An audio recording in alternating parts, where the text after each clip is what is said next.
محمد رسول اللہ صلی اللہ علیہ وسلم والعاقبۃ للمتقین والصلاة والسلام علی سید الانبیاء والمرسلین اما بعد فاعوذ باللہ من الشیطان الرجیم بسم اللہ الرحمن الرحیم الصلاة والسلام علیک یا سیدی یا رسول اللہ وعلی آلک واصحابک یا سیدی یا رسول اللہ. سمعت ابا عمرو الشيباني يقول حدثنا صاحب هذه الدار وأشار إلى دار عبد الله قال سألت النبي صلى الله عليه وسلم أي العمل أحب إلى الله قال الصلاة على وقتها ثم قال ثم أي قال ثم بر الوالدين قال ثم أي قال الجهاد في سبيل الله قال حدثني بهن ولو استزدته لزادنی او کما قال. ابو عمرو شیبانی کہتے ہیں کہ اس گھر کے مالک نے مجھ سے حدیث بیان کی اور اشارہ کیا حضرت عبداللہ ابن مسعود کی طرف، ان کے گھر کی طرف. تو انہوں نے کہا میں نے نبی کریم صلی اللہ علیہ وسلم سے پوچھا اللہ کو سب سے زیادہ کون سا عمل محبوب ہے؟ فرمایا اپنے وقت پر نماز پڑھنا. انہوں نے پوچھا پھر کون سا عمل؟ فرمایا پھر ماں باپ کے ساتھ بھلائی کرنا. انہوں نے پوچھا پھر کون سا عمل؟ فرمایا اللہ کے راستے میں جہاد کرنا. انہوں نے کہا کہ انہیں حضور صلی اللہ علیہ وسلم نے بیان فرمایا اگر میں مزید پوچھتا تو وہ اور بھی بتاتے.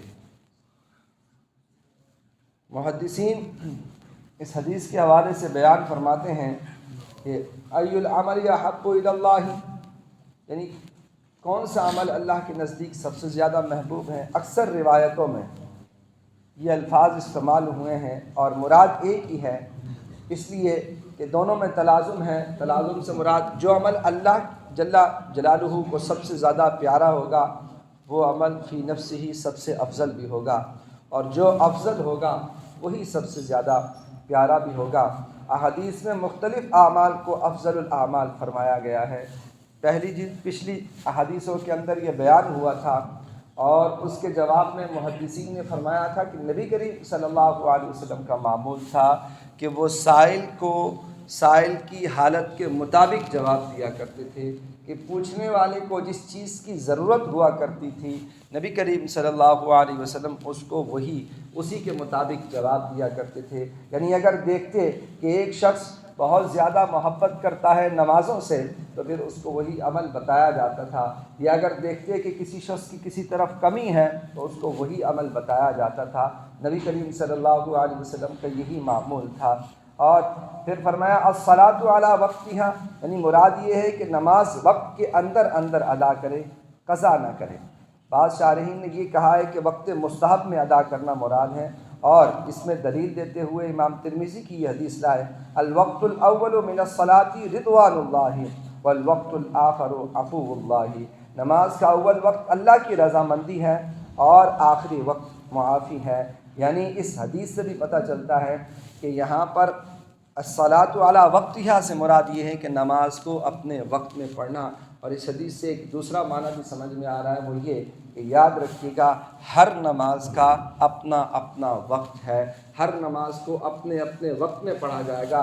اب ایسا نہیں ہے کہ دو نمازوں کو جمع کرتے ہوئے ہم ظہر کی نماز کو عصر کے وقت میں جا کے پڑھیں.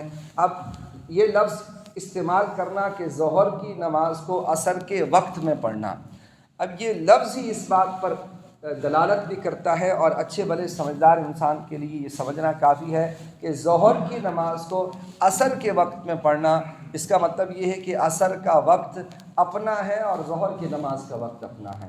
اور اگر کوئی شخص یہ کہے کہ یوں اس طریقے سے نمازوں کو جمع کیا جائے کہ ظہر کی نماز کو ایسا کرنا صرف اور صرف حج کے ایام میں ہی جائز ہے اور روا ہے.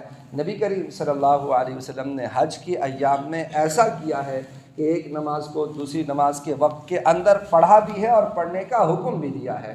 اور جو شخص ایسا نہیں کرے گا وہ شخص تارک سنت کہلائے گا، سنت کو چھوڑنے والا کہلائے گا، اور نبی کریم صلی اللہ علیہ وسلم کے فرمان کو ترک کرنے والا کہلائے گا. جو حج کے ایام میں ایک نماز کو دوسری نماز کے وقت میں نہیں پڑھتا اس کے بارے میں یہ کہا جائے گا. جبکہ باقی معاملات کے اندر، باقی ایام کے اندر پورا سال ایسا کرنے کا نہ نبی اکرم صلی اللہ علیہ وسلم نے حکم دیا ہے۔ اور جو حضرات یہ سمجھتے ہیں کہ نبی کریم صلی اللہ علیہ وسلم نے جمع بین صلاتین فرمایا ہے، ان حضرات کو مغالطہ لگا ہے۔ احادیث کے اندر جمع بین صلاتین کے بارے میں جو روایات ہیں، محدثین نے سیر حاصل بحث فرمائی ہے کہ وہاں جمع بین صلاتین حقیقتاً نہیں ہے۔ اللہ تبارک و تعالیٰ سمجھنے کی توفیق عطا فرمائے۔ وما علیہ الا البلاغ المبین۔